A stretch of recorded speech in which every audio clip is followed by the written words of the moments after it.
उतने ही ज्यादा नजर आएंगे।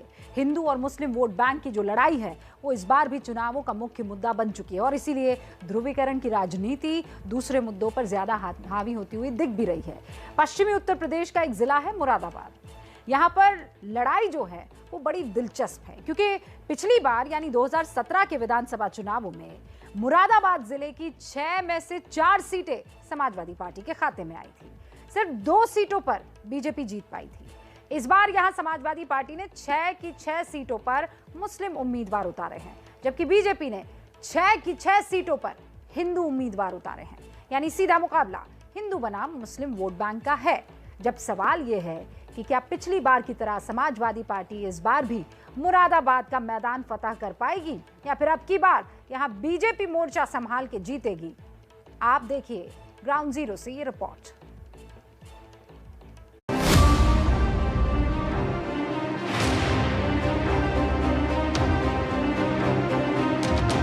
जो अच्छे लोग हैं उन्हें चुना जाए, जो अच्छी पार्टियां हैं उन्हें चुना जाए। मुरादाबाद की जो आवाम है वो हमेशा मुद्दों पे ही लड़ती है। जाति बिरादरी पर ना जाकर लोगों की समस्याओं पर जाना चाहिए। मेरा कहना यह है कि सरकार किसी की भी हो मुद्दों का हल करे।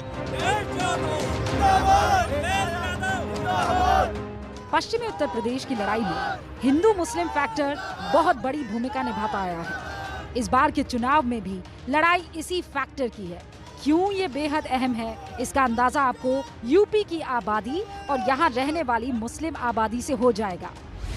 यूपी में कुल मुस्लिम आबादी 3 करोड़ 84 लाख है। ये यूपी की कुल आबादी का 19.3% है। अगर सिर्फ पश्चिमी यूपी की बात करें तो यहाँ लगभग 26% आबादी है। यूपी विधानसभा की 143 सीट ऐसी है जहाँ पर मुस्लिम वोटर्स का असर रहता है। इसीलिए जाहिर सी बात है हर पार्टी अपना उम्मीदवार मुस्लिम वोट बैंक के मुताबिक तय करती है। यूपी के चुनाव में हिंदू मुस्लिम फैक्टर बहुत ज्यादा अहम है। मुरादाबाद जिले की सभी 6 सीटों पर समाजवादी पार्टी के मुस्लिम और बीजेपी के हिंदू उम्मीदवार इसकी गवाही दे रहे हैं। एबीपी न्यूज संवाददाता प्रतिमा मिश्रा ने मुरादाबाद के लोगों से ये जानना चाहा कि क्या हिंदू और मुस्लिम वोट बैंक ही इस चुनाव में जीत हार का पैमाना है। तो सुनिए क्या जवाब मिला।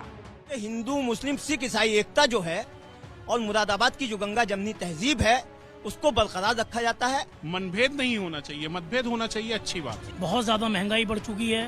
तेल को देख लीजिए, पेट्रोल को देख लीजिए, हर चीज बढ़ोतरी हो चुकी है। शायद वोट बैंक पॉलिटिक्स के लिए दूसरे मुद्दे ज्यादा अहम नहीं है।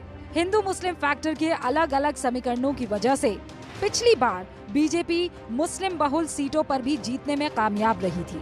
बीजेपी को इस बार भी लगता है कि चूंकि दूसरी पार्टियों ने मुस्लिम उम्मीदवारों को ही उतारा है तो वोटों के बिखराव का फायदा उसे मिल सकता है। वोट इसलिए नहीं बिखरेंगे क्योंकि माननीय योगी जी का सुशासन लोगों ने देखा। जिन्होंने गलती करके पिछले इलेक्शन में जिन्होंने गलती करके ये पाया। अब इस क्षेत्र में अगर आप देखें विधायक समाजवादी पार्टी का है, एक एक जो जन है वो त्रस्त है। मुस्लिम वोटों में बिखराव क्यों बीजेपी के लिए फायदेमंद है इसका पता आपको मुरादाबाद की जनसंख्या से लग जाएगा। मुरादाबाद में करीब 52% हिंदू हैं, जबकि मुसलमानों की आबादी 47% है। यानी मामला करीब करीब बराबरी का है।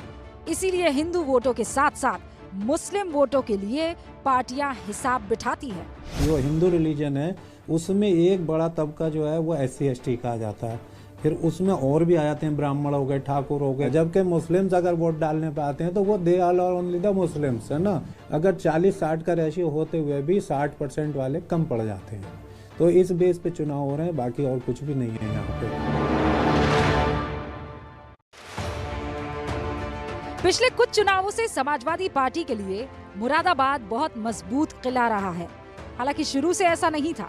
मुलायम सिंह यादव किसी तरह मुसलमानों को समाजवादी पार्टी की तरफ खींचने में कामयाब रहे। साल 1980 तक आमतौर पर मुस्लिम वोट बैंक पारंपरिक रूप से कांग्रेस का हुआ करता था, लेकिन 1989 के चुनाव के बाद से मुसलमानों का झुकाव मुलायम और उनकी पार्टी SP की तरफ हो गया। 2017 विधानसभा चुनाव की अगर बात करें तो करीब 55% मुस्लिम वोट कांग्रेस और समाजवादी पार्टी गठबंधन को गए थे। समाजवादी पार्टी को लगता है कि मुस्लिम दलित का गठजोड़ मुरादाबाद में उसे जिता देगा। उम्मीदवार कभी किसी धर्म कभी जाति का देखकर नहीं दिया जाता है।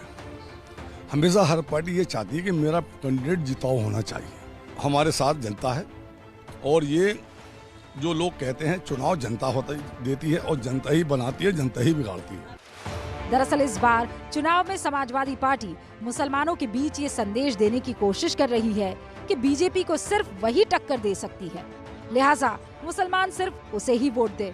लेकिन ओवरऑल अगर यूपी में मुसलमानों की राजनीति देखें तो ये उतनी मजबूत नजर नहीं आती। साल 2007 के विधानसभा चुनाव में कुल मुस्लिम प्रत्याशियों की संख्या 179 थी, इसमें से 51 ने जीत हासिल की थी। साल 2012 के चुनाव में कुल मुस्लिम उम्मीदवारों की संख्या 230 थी, इसमें से 62 ने जीत हासिल की थी। वहीं साल 2017 में मुस्लिम प्रत्याशियों की संख्या 180 थी, जिनमें से सिर्फ 23 ने जीत हासिल की। अब तक हुए तमाम सर्वे में बीजेपी और समाजवादी पार्टी के बीच सीटों का अंतर काफी कम रह गया है। ऐसे में वोटों में थोड़ा सा भी उलटफेर चुनावी नतीजों को प्रभावित कर सकता है। दोनों ही पार्टियां अपनी अपनी रणनीति को अमली जामा पहनाकर चुनाव जीतने की पूरी कोशिश में जुटी हुई हैं। ऐसे में जिसकी भी रणनीति काम कर जाएगी, सत्ता पर काबिज भी वही होगा। कैमरा पर्सन मनोज अधिकारी के साथ प्रतिमा मिश्रा, एबीपी न्यूज, मुरादाबाद।